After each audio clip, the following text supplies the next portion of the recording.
Accessing email and using the internet are two of the most popular things people do with their computers. For Windows 7, you'll notice some new ways to stay connected and browse the web.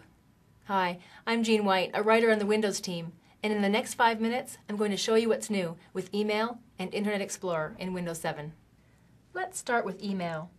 You might be used to Outlook Express or Windows Mail, which were in previous versions of Windows. You won't find either program in Windows 7 though, but you can download Windows Live Mail. And once Windows Live Mail is downloaded, it's on your computer, so you can access it even when you're not online. You can manage your mail on your computer or in a browser. And don't worry, you can even import your mail from Outlook Express or Windows Mail. You won't lose your messages or contacts. So if you already use Outlook Express or Windows Mail, check out Windows Live Mail. A big advantage to using Windows Live Mail is that you can have multiple email accounts, such as Hotmail, Gmail, or Yahoo, all in one place. You can access messages in all those accounts from Windows Live Mail. If you're used to checking your mail on the web, you can still do that too. Just go to the web and go to your favorite mail service. With web-based mail, you can check your mail from any computer or device connected to the internet. Work, home, even a coffee shop. Now let's check Internet Explorer 8 in Windows 7. The first thing you'll notice when you start typing a web address is a smarter address bar. If I type an address that I've visited before, it will show up in this list. The list is categorized and shows my recent browsing history and my favorites. You don't need to finish typing an address, just click it. See how I accidentally mistyped an address earlier? I had the misspelling in my list. Not to worry, I can quickly get rid of it. See this delete button? Just click it.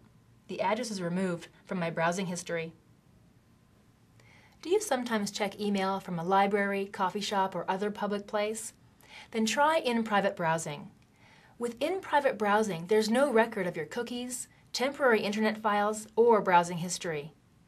I use it when I'm shopping for a gift for my husband and I want to keep it a surprise. All I need to do is click Safety, and then click In Private Browsing to open a new window.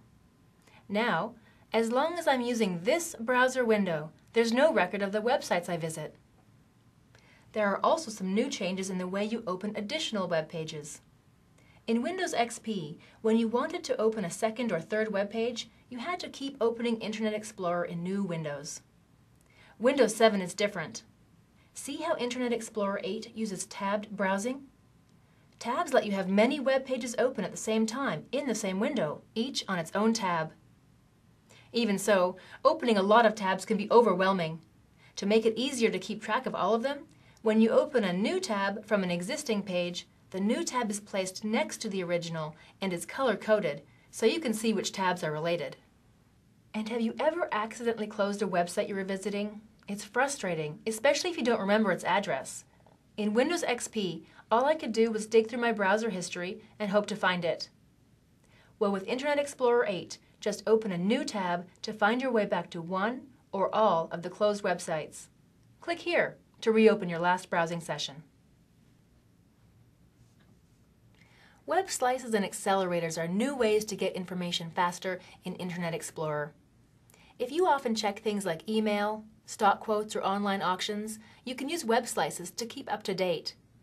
And if you often open separate web pages to look up a location on a map or search for more about a word you're reading, you'll wonder how you managed before accelerators.